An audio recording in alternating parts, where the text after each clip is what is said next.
कुरान की हैरान कर देने वाली 9 बातें। जब से इस पृथ्वी पर इंसानियत की सुबह हुई है, हम इस पृथ्वी पर अपने वजूद की तलाश कर रहे हैं और इस कोशिश में हम विज्ञान, धर्म और पवित्र ग्रंथों की तरफ देखते हैं। कुरान इस्लाम धर्म के अनुयायियों की सबसे बड़ी किताब है। आज की इस वीडियो में हम आपको कुरान के कुछ ऐसे ही रहस्य बताने जा रहे हैं जो आपको हिला के रख देंगे। स्वागत है आप सभी का the mystical and YouTube channel पर एक बार फिर से।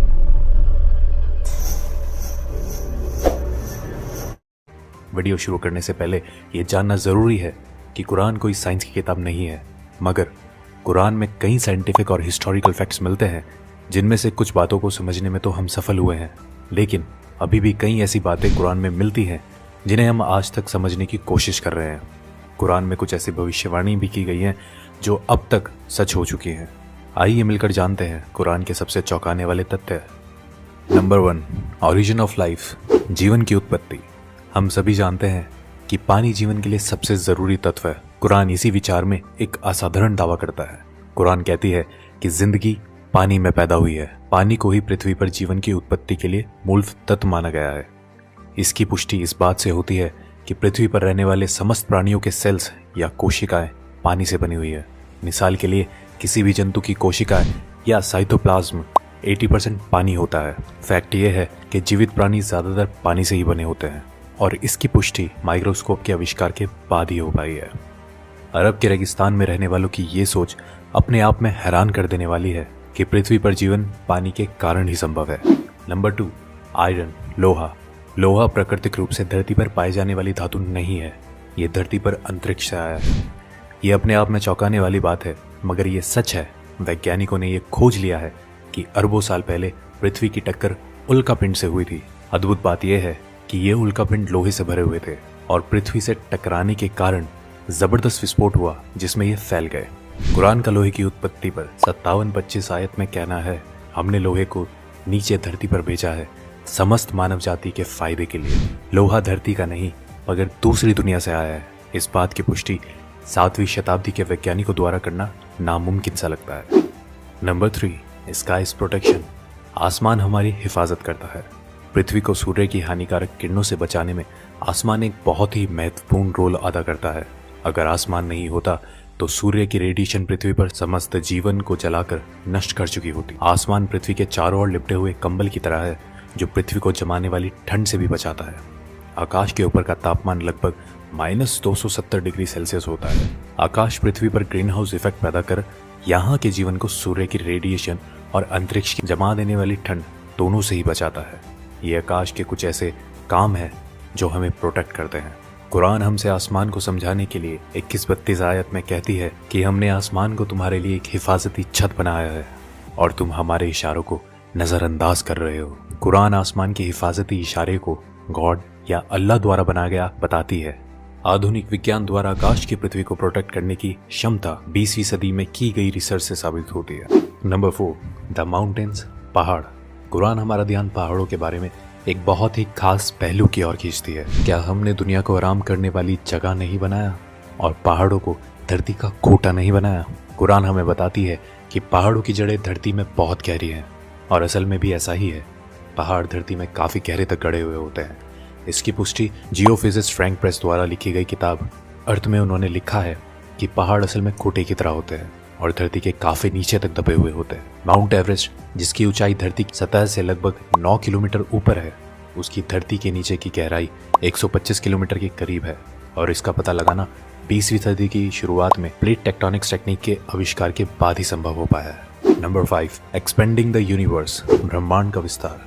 जब खगोलीय विज्ञान अपनी शुरुआती दौर में थे, कुरान में ब्रह्मांड के फैलने का बयान किया गया। कुरान में 51-47 आयत में कहा गया है कि ब्रह्मांड को हमने ही अपनी सृजनात्मक शक्तियों से बनाया है और इसको हम बढ़ाते रहेंगे।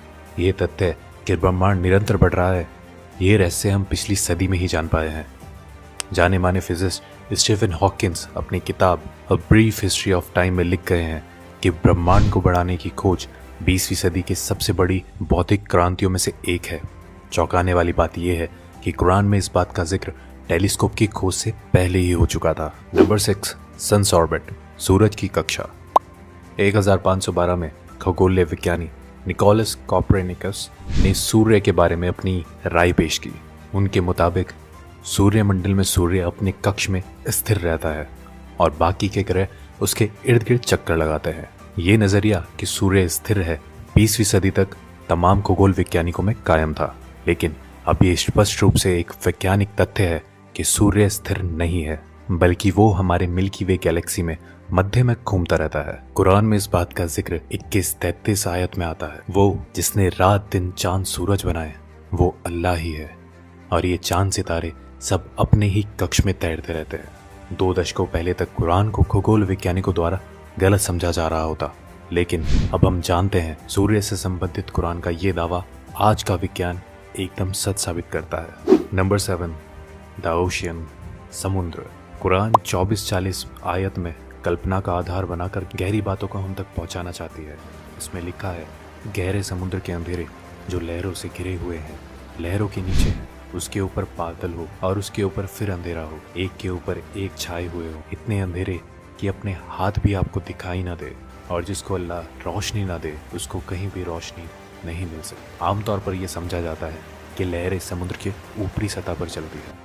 हालांकि समुद्री वैज्ञानिक इस बात की पुष्टि कर चुके हैं कि लहरें केवल समुद्र के ऊपरी सतह पर ही नहीं बल्कि नीचे भी होती हैं। ये लहरें इंसानों को दिखाई नहीं देती, इनको सिर्फ कुछ खास यंत्रों के द्वारा ही पता लगाया जा सकता है। कुरान समुद्र की गहराइयों के अंधेरों के ऊपर चलने वाली लहरें और उसके ऊपर चलने वाली लहरें और उसके ऊपर बादलों के बारे में हमें बताती है। कुरान की ये बात सिर्फ इसलिए काबिल तारीफ नहीं है कि वो समुद्र की अंदरूनी लहरों के बारे में बात करती है, बल्कि इसलिए भी है कि ये समुद्र की गहराइयों के अंधेरों को भी बयां करती है। आज के टाइम में भी इंसान बिना ब्रीथिंग इक्विपमेंट यूज किए केवल 70 मीटर गहराइयों तक ही जा सकता है। वहां तक कुछ रोशनी जरूर होती है, मगर हम 1000 मीटर की बात करते हैं तो वहां घनघोर अंधेरा रहता है। कुछ 1400 साल पहले ये सब पता लगाना कैसे मुमकिन हुआ, ये अपने आप में रहस्य है। नंबर 8, लाइंग एंड मूवमेंट्स, झूठ और हमारी हरकतें। अबू जहील नाम का एक बहुत ही अत्याचारी निर्दयी शासक पैगंबर मोहम्मद के समय में हुआ था। अल्लाह ने कुरान में उसको चेतावनी देने के लिए 96, 15 और 16 की आयत में फरमाया है कि इस बात में कोई शक नहीं, अगर ये बाज ना आया तो हम उसके मत्थे को पकड़कर घसीटेंगे, ऐसा मत्था जो झूठा और पापी है। अल्लाह ने कुरान में उस शख्स को झूठा नहीं कहा, बल्कि उसके मत्थे को, जो कि दिमाग का अगला हिस्सा है, उसको झूठा और गुनहगार कहा है। यह आयत 2 वजह से बहुत खास है। पहली ये कि हमारे दिमाग के सामने वाला हिस्सा हमारी सोची समझी हरकतों का जिम्मेदार होता है। इसे फ्रंटल लोब के नाम से भी जाना जाता है। दूसरा ये फ्रंटल लोब ही दिमाग के झूठ बोलने वाले काम को कंट्रोल करता है। आज के दौर में की गई कई रिसर्चों में ये पाया गया है कि दिमाग के आगे वाला हिस्सा ही हमारी हरकतों और झूठ बोलने के लिए जिम्मेदार होता है। फ्रंटल लोब के ये फंक्शन 20वीं सदी में तमाम मेडिकल इक्विपमेंट्स आने के बाद ही हमें पता चले हैं, जबकि कुरान इस तरफ इशारे कब का कर चुका है। नंबर 9, पेन रिसेप्टर्स, दर्द को महसूस करने वाले टिश्यूज।